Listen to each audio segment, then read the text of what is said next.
be showing you how to make this adorable sanitizer sling. This is similar to my other design, but it's much more improved. And also, this is for a 2-ounce bottle of sanitizer by popular request. So you will need a 3.75 millimeter hook, worsted weight cotton, size 3 or 4, and of course a 2 fluid ounce bottle of hand sanitizer. You will also need a 1-inch swivel clasp and a stitch marker. You're going to need an 8 or 10 millimeter button or bead. To begin, chain 12.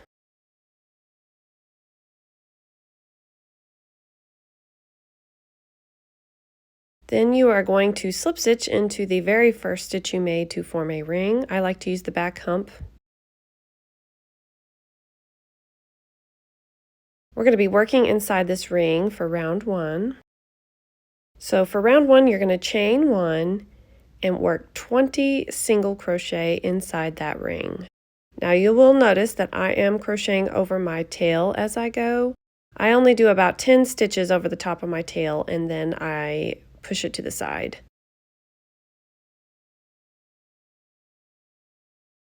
You do not want to pull this tightly to make the hole smaller, which is why I put it to the side about halfway instead of going all the way around with it, because my habit is to pull it tightly and you don't want the hole any smaller. You're going to see why later.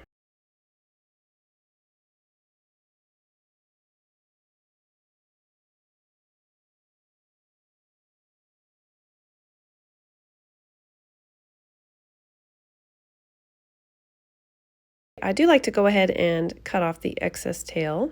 So once you have all 20, you're going to make an invisible slip stitch. You're going to put your working yarn to the back. Take your hook out of your working loop, insert your hook from back to front into the first stitch of the round, and pull your working loop to the back. Now for round 2, we are going to chain 1, and we're going to work through the back loops only for every stitch in this round. That's just going to make this fit just a little bit better. So here's the back loops here. You're going to be working through these loops for this round. So you're just going to make 1 single crochet in the back loop only of every stitch around. So just keep working single crochet through the back loops only all the way around. And again, you should still only have 20 single crochet at the end of this round. All right, now you're going to want to try this on your sanitizer bottle before moving on.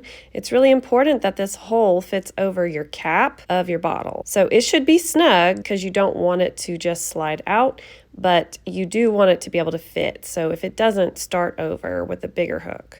So now we're going to work into the continuous round. So you're going to grab your stitch marker. I like to use a bobby pin. And you're just going to make 1 single crochet through both loops in every stitch around, and don't forget to place a marker in that very first stitch or you might lose track of how many rounds you've done. So just make 1 single crochet in every stitch around, going through both loops.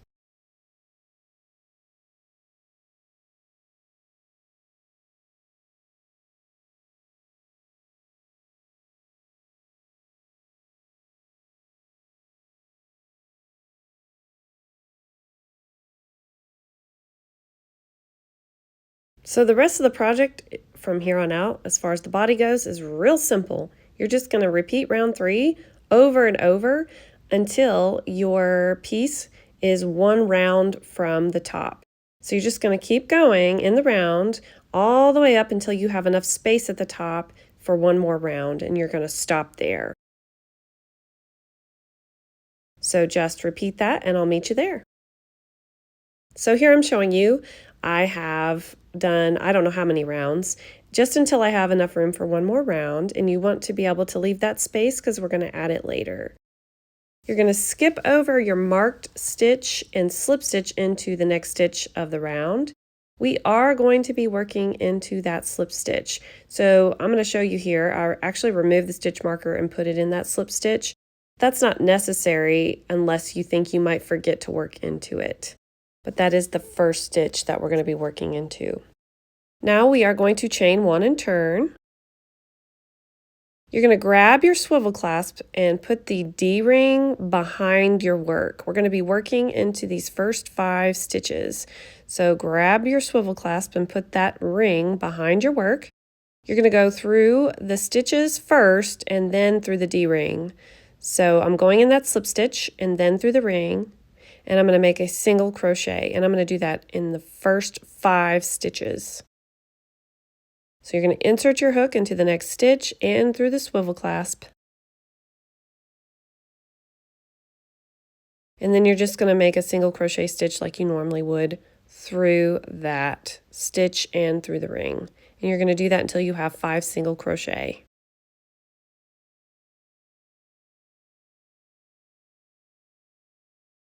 So here I have 5 singles, and we're just going to work in the row. We're going to chain 1 and turn, and you're going to just single crochet in each stitch across, and you're going to do that until you have a total of 11 rows.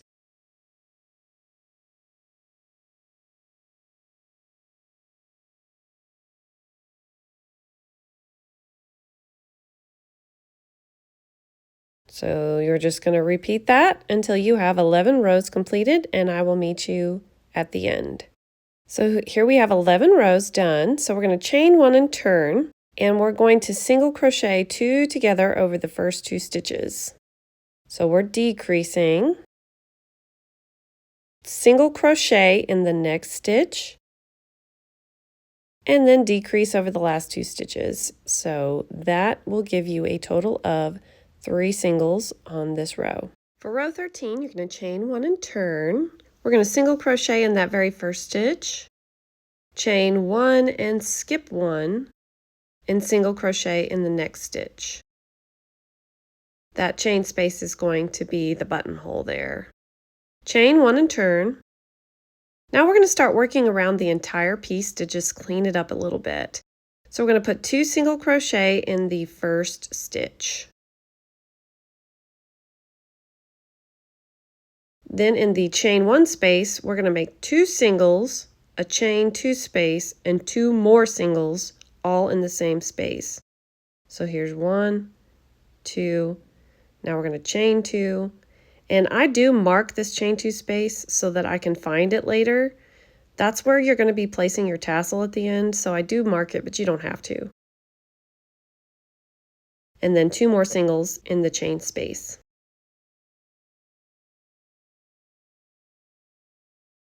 In the very last stitch of the row, you're going to make 2 more singles.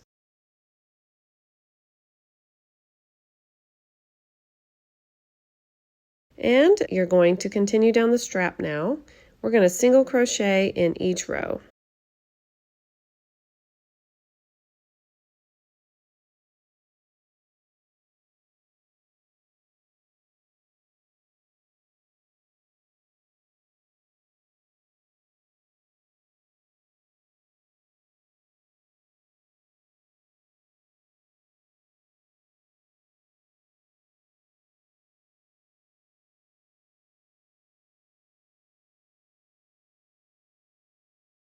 Now we're going to single crochet around the mouth of the piece, and this is where we add that last round.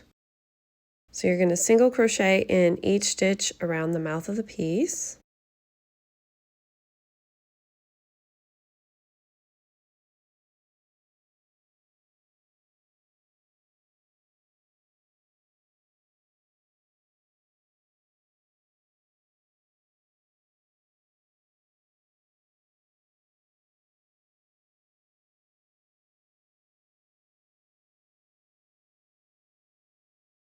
And now we're going to work our way back up the other side of the strap, making a single crochet in each row.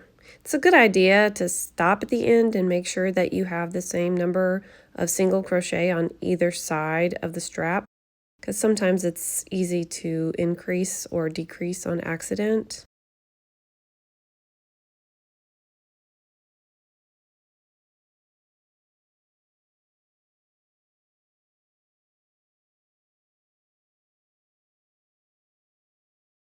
Now once you get to the end, we're going to make another round around the entire piece, but this time it's just going to be all slip stitches.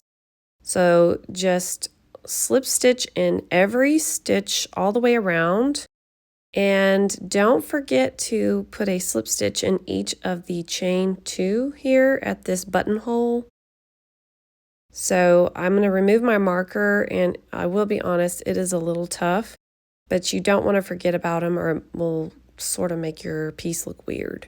So put a slip stitch in each of those chain stitches there, and then go ahead and put your marker back in there so you don't lose track of where that chain 2 space is, because that is where we're going to be putting our tassel later. And it just helps you, be able to find it a lot easier. So you're just going to continue making slip stitches all the way around, and I will meet you at the end. So here's what your piece should look like.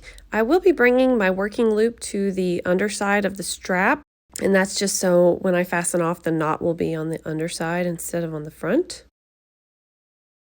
And then you're going to leave yourself a bit of tail because we're going to actually use this later to secure the tassel. And then you are just going to knot it off like you normally would, drawing your tail through the loop there. And then I do add a yarn needle to my tail and weave the tail to the chain 2 space where we have our marker. And then we're going to use that later, so don't cut it off. So now we're going to set your piece aside, and we're going to make the tassel that goes in the chain space there. And I just use my fingers, but you could use a 4-inch piece of cardboard. So I'm going to wrap 3 fingers 5 times. And then you're going to cut the bottoms to create tassel tails. Doesn't have to be perfect. We're going to trim it later. Then you're going to take all 5 ends on one side through the chain 2 space. So we're going to remove our stitch marker because we don't need it anymore. And we're going to bring the tassel tails through that chain space there. And then of course you're just going to bring the ends till they meet at the bottom. And again, they don't have to be perfect because we're going to trim it. Now this is how I like to secure the tassel tails. So I go behind the tassel, and then I go through the loop there from top to bottom. And then I hold on to that tail because I'm going to go through it from top to bottom one more time. If you're a sewer, you recognize this knot as how you usually end your thread. So you're just going to make sure that it's around the tassel tails there at the top. And then you're going to weave in the tail and cut off the excess.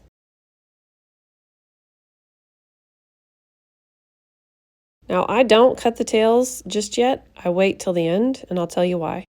Now you're going to insert the hand sanitizer and then find the place where you need to sew your button. You want it to be a snug fit, so you want to pull the strap down a little bit and then just sew it through your button or your bead, however you want to do it.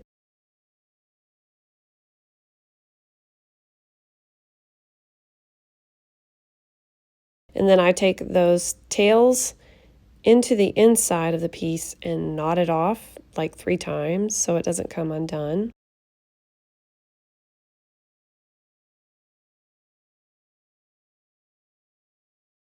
And then I just cut it. So you're going to put your bottle back in and button it closed. And then now we're going to trim that tassel. I like to trim to about the level of the lid there. But once you do that, you are done. I hope that you enjoyed this tutorial today. If you did, please give it a thumbs up. And if you haven't already, please subscribe to my YouTube channel. Thank you so much for watching.